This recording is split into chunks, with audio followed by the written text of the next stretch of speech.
3 अप्रैल 2025। Delhi high court के justice Yashwant Verma के घर करोड़ों रुपए जलने का मामला अभी गर्म है। इस विवाद में जांच बैठ गई और जस्टिस वर्मा का ट्रांसफर हो गया है।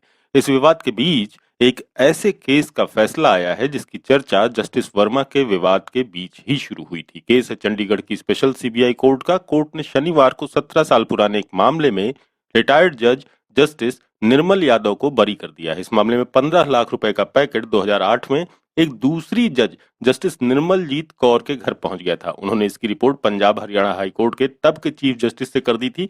जस्टिस निर्मल यादव उस समय पंजाब व हरियाणा हाई कोर्ट की सिटिंग जज थी। अब उन्हें इस केस में निर्दोष मानते हुए बरी कर दिया गया है। चंडीगढ़ स्पेशल सीबीआई कोर्ट की जज अलका मलिक ने बीते शनिवार को जस्टिस निर्मल यादव के केस में फाइनल फैसला सुनाया। खबर सब जगह आ गई थी, लेकिन फैसला अभी तक अपलोड नहीं हुआ था।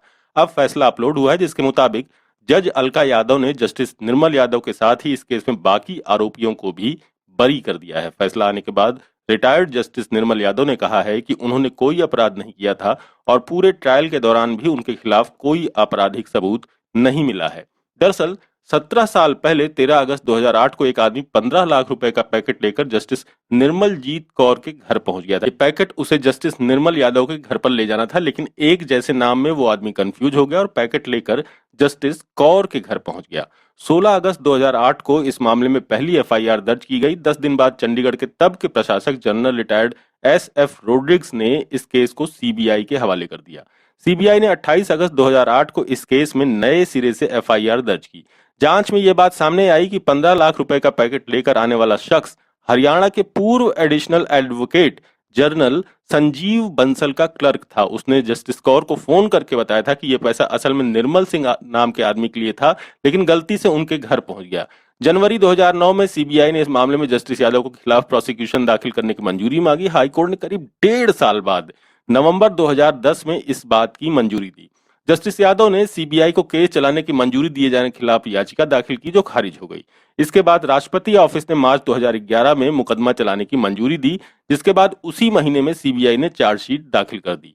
इस मामले में ट्रायल शुरू होने पर प्रोसिक्यूशन ने 84 यानी कि 84 लोगों को गवाह के तौर पे उनका नाम पेश किया गया, लेकिन इनमें से केवल 69 ने ही गवाही दी। इस साल फरवरी 2025 में हाईकोर्ट ने सीबीआई को इनमें से 10 गवाहों का 4 हफ्ते के अंदर दोबारा एग्जामिनेशन करने की इजाजत दी और ट्रायल कोर्ट को भी कहा कि इस मामले में कोई बेफिजूल एडजमेंट नहीं दिया जाएगा। करीब 17 सालों तक चले इस मामले में कई मोड़ आए।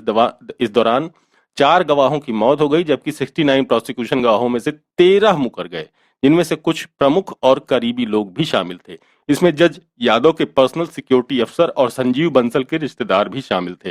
संजीव बंसल की मुकदमे के दौरान ब्रेन ट्यूमर से मौत हो गई। सीबीआई ने दिसंबर 2009 में इस मामले में अंतिम रिपोर्ट दाखिल की थी, यानी वो इस मामले को बंद करना चाहते थे। हालांकि स्पेशल सीबीआई कोर्ट ने मार्च 2010 में इस रिपोर्ट को खारिज कर दिया और आगे की जांच का आदेश दिया। ये अप्रत्याशित था, क्योंकि आमतौर पर ऐसी रिपोर्टें मान ली जाती हैं, लेकिन इस मामले में जुडिशरी पर इसके असर और गंभीरता के कारण कोर्ट ने फिर से जांच का आदेश दिया। इसके बाद जून 2010 में सीबीआई ने ताजा प्रस्ताव भेजा और मार्च 2011 में राष्ट्रपति की अनुमति के बाद आरोप पत्र दाखिल किया गया।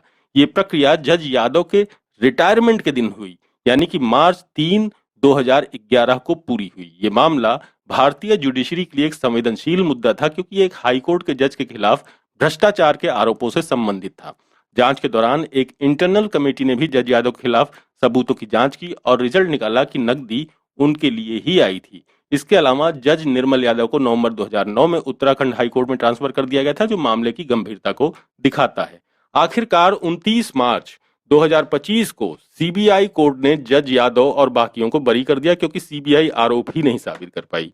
ये फैसला मुकदमा दर्ज होने के 17 साल बाद आया, जो मामले की जटिलता और लंबी कानूनी प्रक्रिया को दिखाता है। चंडीगढ़ में स्पेशल सीबीआई जज अलका मलिक ने अपने फैसले में कहा है कि रिकॉर्ड पर पक्के सबूत मौजूद हैं कि क्लर्क राम प्रकाश 13 अगस्त की शाम को जज निर्मल कौर के सरकारी घर पर एक प्लास्टिक की थैली लेकर के पहुंचा था, जिसमें 15 लाख रुपए के नोट थे। अमरीक सिंह उस वक्त माननीय जज के कैंप ऑफिस में चपरासी के तौर पर मौजूद थे। उसने उस शख्स को देखा और थैली को कुछ कागजात समझ करके खोला। थैली में नोटों की गड्डियां थीं, जिससे माननीय जज सतर्क हो गई और उन्होंने बिना देर किए इस मामले में पुलिस को बताकर राज्य की जांच मशीनरी को सक्रिय कर दिया। ये भी एक साबित तथ्य है कि सब इंस्पेक्टर जोगिंदर सिंह घटनास्थल पर पहुंचे और उन्होंने तुरंत उस शख्स और नोटों की थैली को हिरासत में ले लिया और सारा सामान सेक्टर 11 चंडीगढ़ पुलिस स्टेशन के थाना प्रभारी के सामने पेश कर दिया। थैली की जांच से वाकई 15 लाख रुपए बरामद हुए। सीबीआई का कहना है कि यह पूरी रकम गलती से माननीय जज निर्मल कौर के घर ले जाई गई थी, जबकि इसे जस्टिस निर्मल यादव के घर पहुंचाया जाना था, जो उस वक्त पंजाब और हरियाणा हाईकोर्ट की सिटिंग जज थी। ये रकम रेगुलर सेकंड अपील यानी आरएसए नंबर 550 ऑफ 2007 में गैर कानूनी रिश्वत के तौर पर दी जानी थी, जिसका फैसला जस्टिस निर्मल यादव ने किया था। सीबीआई का पूरा जोर आर के जैन के बयान पर है, जो हरियाणा राज्य में एडिशनल डिस्ट्रिक्ट जज के तौर पर काम कर रहे हैं। ये सच है कि आरएसए नंबर 550 ऑफ 2007 का फैसला जस्टिस निर्मल यादव की कोर्ट ने 11 मार्च 2008 को दिया था। यहाँ ये बताना बहुत जरूरी है कि ये केस 16 अगस्त 2008 को दर्ज हुआ था, यानी जज निर्मल यादव द्वारा आरएसए में दिए गए फैसले के 5 महीने बाद। ये तथ्य PW26 के बार बार बदलते रुख में बहुत अहमियत रखता है, जिसने इस मामले में सीबीआई को दिए अपने पहले बयान, जो कि 27 सितंबर 2008 को दर्ज हुआ था, उसमें काफी बदलाव किए। इस गवाह के ट्रायल के दौरान दिए गए बयान को देखने से, जिसकी इस कोर्ट ने ऊपर सबूतों की जांच करते हुए विस्तार से चर्चा की हुई है, ये साफ होता है कि यह गवाह बिल्कुल भी भरोसे लायक नहीं है। इस गवाह ने अपनी जांच के दौरान बहुत साफ तौर पे कहा कि उसने 2008 में सीबीआई को दिए अपने बयान में कई सारी अहम बातें छोड़ दी थी, जो उसने 2010 में अपने पूरक बयान में जांच अधिकारी को बताई थी। आर के जैन का ये दावा भरोसा नहीं जगाता कि उसने निर्मल यादव के दबाव में चुप्पी साध रखी थी, क्योंकि उसने ये साफ नहीं किया कि उस पर किस तरह का दबाव डाला गया था। उस दौरान हाईकोर्ट की किसी भी एजेंसी ने उसके खिलाफ कोई कार्रवाई शुरू नहीं की थी। उसका उस दौरान बीच में तबादला भी नहीं हुआ। असल में वो एक भी ऐसी बात नहीं बता पाया जिसे जस्टिस निर्मल यादव द्वारा उस दौरान उस पर डाले गए दबाव के तौर पर माना जा सके। इस तरह के सामान्य इल्जाम कोई भी शख्स मिनटों में लगा सकता है। आर के जैन का पूरा बयान इस मामले की जांच के दौरान दिए गए उसके पहले बयान में साफ तौर पर बदलता हुआ दिखाई देता है। यहाँ पर यह बताना बहुत जरूरी है कि आर के जैन का पूरक बयान सीबीआई ने तब दर्ज किया जब उसकी पहली जांच में इस मामले के सारे आरोपियों को बेगुनाह पाया गया था और 19 दिसंबर 2009 को कोर्ट के सामने क्लोजर रिपोर्ट पेश की गई थी। ये अलग बात है कि उस वक्त सीबीआई जज को ये क्लोजर रिपोर्ट पसंद नहीं आई और उन्होंने इस मामले में और जांच का आदेश दिया। जुडिशियल रिकॉर्ड को देखने से पता चलता है कि सीबीआई ने इस मामले की दोबारा जांच के दौरान कोई नया सबूत पेश नहीं किया, सिवाय आर के जैन के पूरी तरह से नए और बहुत बदले हुए बयान को दर्ज करने के। दोहराने की कीमत पर यह कहा जाए कि PW26 का सबूत उसके पिछले बयान में किए गए बदलावों का एक पुलिंदा है और उसका बयान बिल्कुल भी भरोसे और विश्वास के लायक नहीं। कोर्ट को इस बहुत पक्षपाती और प्रेरित गवाह की गवाही को खारिज करने में कोई हिचक नहीं है। प्रोसिक्यूशन पक्ष ने अपना मामला सीधे और पारिस्थिति जन्य दोनों तरह के सबूतों पर आधारित किया है। हालांकि पारिस्थिति जन्य सबूतों पर एक मामला साबित करने के लिए परिस्थितियों की कड़ी के लिंक को हर शख्स से परे साबित करना होता है, ताकि आरोपी का गुनाह साबित हो सके। ये कानून का एक साफ तौर पर तय सिद्धांत है कि परिस्थिति जन्य सबूतों के मामले में जिन परिस्थितियों में आरोपी के गुनाह का रिजल्ट निकाला जाना है, उन्हें पूरी तरह से साबित करना चाहिए। ये कहने की जरूरत नहीं कि इस मामले में लिंक सबूत पूरी तरह से गायब हैं, क्योंकि सीबीआई द्वारा भरोसा किए गए ज्यादातर सबूतों ने प्रोसिक्यूशन पक्ष की बात का समर्थन करने से इनकार कर दिया और वो बड़े पैमाने पर विपक्षी गवाह घोषित किए गए।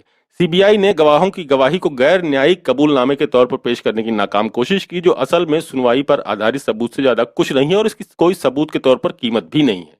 इन गवाहों का सबूत ना तो कानूनी है और ना ही इस मामले में किसी सबूत की कीमत रखता है। ये माना जाता है कि प्रोसिक्यूशन पक्ष आरोपियों का गुनाह साबित करने में पूरी तरह से नाकाम रहा है। फैसले में लिखा है कि नतीजतन आरोपी रविंदर भसीन, राजीव गुप्ता, निर्मल सिंह और जज निर्मल यादव को उनके खिलाफ लगाए गए इल्जामों से बरी किया जाता है।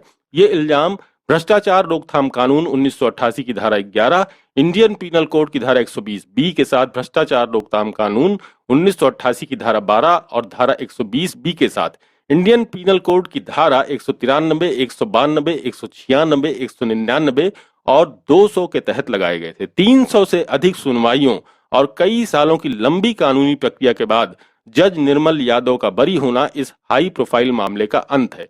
ये फैसला जहां एक और राहत देता है, वहीं ये जांच की प्रारंभिक प्रक्रिया और ऊंचे पदों पर बैठे लोगों के विरुद्ध मुकदमा चलाने की जटिलताओं पर भी सवाल खड़े करता है।